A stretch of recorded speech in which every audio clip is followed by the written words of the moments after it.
Pessoal, já temos todo o material necessário. E Julinha, nossa grande atriz revelação da temporada, se ofereceu para repetir sua premiada atuação como Doutora Júlia Gutenberg. Terminei o roteiro. Eu reuni o que a gente pesquisou e organizei tudo. Show de bola! É? Gente, eu tô me empolgando com esse negócio de atriz. Eu acho que eu vou estudar artes cênicas.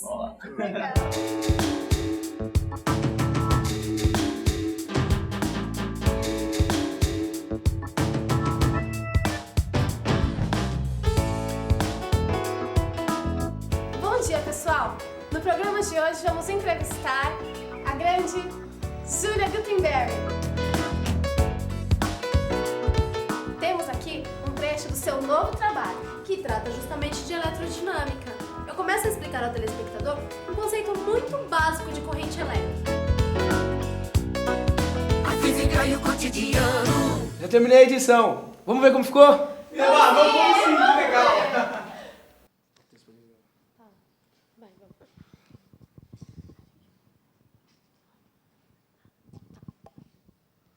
Bom dia, pessoal! No programa de hoje vamos entrevistar a renomada cientista, Prêmio Nobel de Física, Júlia Gutenberg, que está lançando seu vídeo da série A Física e o Cotidiano. Doutora Júlia, é uma grande honra recebê-la aqui. O prazer é todo meu, Cris. Sou uma telespectadora assídua do seu programa. Conte-nos um pouco sobre o seu trabalho. Este é o segundo volume da série de vídeos que eu estou produzindo. E com os ótimos resultados do primeiro documentário, eu achei que eu poderia dar continuidade ao projeto. O documentário anterior abordava a eletrostática, e como seu conteúdo é muito rico, a gente decidiu dar continuidade ao tema. Temos aqui um trecho do seu novo trabalho, Que trata justamente de eletrodinâmica. Eu começo explicando ao telespectador um conceito muito simples de corrente elétrica. Corrente elétrica é o deslocamento de cargas elétricas através de um meio condutor. Matematicamente, ela é obtida dividindo a quantidade de carga que atravessa determinada área pelo tempo necessário para isso. É através da corrente elétrica que a energia flui da fonte energética até um aparelho eletroeletrônico, como um videogame, por exemplo. As cargas atuam como pequenos carros de Fórmula 1, transportando energia ao longo do circuito. Como devem se mover facilmente, o circuito pelos quais as cargas transitam são feitos de metal. É por isso que o cobre é tão usado nas instalações elétricas. Em casos extremos, como nos microprocessadores dos computadores, até o ouro é usado para facilitar ao máximo esse movimento. Como você verá, é possível fazer analogias bem legais entre a eletricidade e outros elementos do nosso cotidiano, como a água fluindo através de tubos, corridas de Fórmula 1 e etc.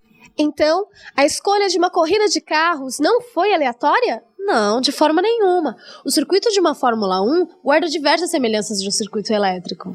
Para começar, ambos os circuitos são fechados, isto é, o movimento ocorre ao longo de um caminho fechado. Tanto os carros quanto os elétrons procuram sempre o melhor caminho, aquele mais desimpedido e de fácil acesso. Outra coisa, carros e elétrons se movem sempre no mesmo sentido, e se os carros precisam abastecer periodicamente para continuar o seu trajeto, as cargas necessitam de energia para continuar circulando pelo circuito. Muito interessante! Mas não ficou clara a analogia da eletricidade com a água. Você poderia detalhar um pouco mais? Claro, ela inclusive facilita bastante a compreensão da eletrodinâmica. Observe, a água flui através de canos e tubulações. As cargas fazem o mesmo, só que no interior de fios e cabos elétricos. Para haver movimento de água, deve existir uma diferença de altura ou de pressão. É por isso que os tanques são colocados na parte de cima das residências. O mesmo acontece com a corrente elétrica. Para ela existir, é necessário haver um desnível ou pressão elétrica, que em física chamamos de DDP, ou diferença de potencial. E o papel das bombas d'água fica a cargo dos geradores elétricos, cuja função é bombear as cargas através do circuito, fornecendo-lhes a energia necessária. Por falar em geradores, é importante ressaltar que eles são de dois tipos, corrente contínua ou alternada. Os fios que estão no interior da câmera são percorridos por uma corrente contínua, como nos carros de Fórmula 1. Na corrente contínua, os elétrons se movem sempre em um mesmo sentido. É isso mesmo, doutora? Exatamente, Cris. Está se saindo uma excelente física. Já na corrente alternada, acontece o inverso. Os elétrons se movimentam alternadamente como um corpo preso a uma mola, o tempo todo, ora vão para frente, ora para trás. Isso acontece na rede elétrica 60 vezes a cada segundo. Voltando à água, ao passar pelo interior dos tubos, ela perde energia graças ao atrito. Chamamos isso de perda de carga. Se essa perda de energia não for levada em conta, a água pode sair da torneira bem fraquinha. Algo semelhante acontece com a corrente elétrica. Ao passar pelos fios, os elétrons vão perdendo energia sob a forma de calor, graças aos choques internos com os átomos do próprio material. Esse fenômeno é conhecido como efeito Joule. Evidentemente, a corrente elétrica dependerá da resistência elétrica que o material oferece ao movimento das cargas, bem como da DDP aplicada.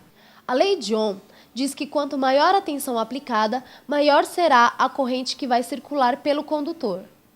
Essa lei é descrita por uma equação muito simples. A DDP entre dois pontos é igual ao produto da corrente pela resistência elétrica entre eles. Ou ainda, corrente é igual a voltagem dividida pela resistência.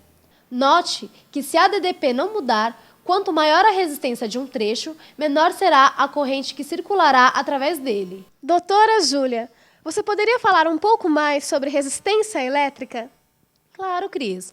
A resistência elétrica é uma propriedade da matéria e reflete a sua estrutura interna.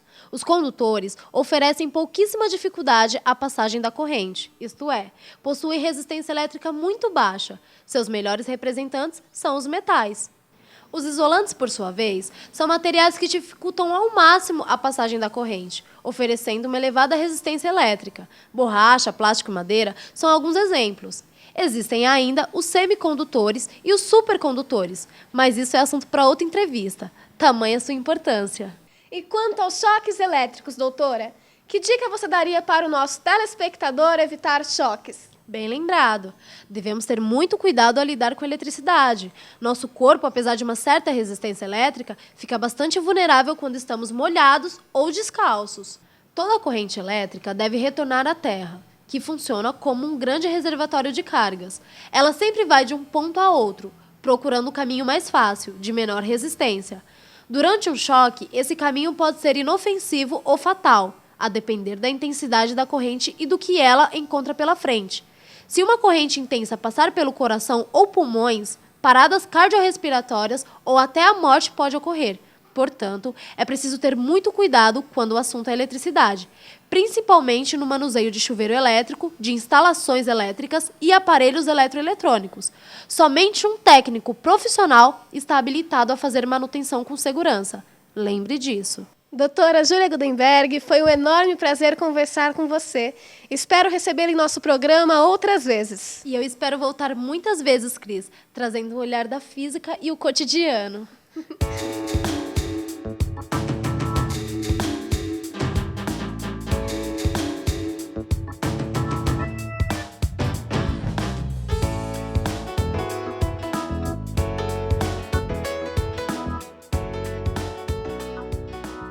E assim vamos terminando o nosso programa de hoje. Hoje você aprendeu conceitos e fundamentos a respeito da eletricidade e viu que os fenômenos elétricos estão presentes em abundância na natureza, nos objetos que usamos no dia a dia. Podemos senti-la, percebê-la e, em alguns casos, podemos vê-la. Bons estudos para todos e até a próxima!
física e o cotidiano.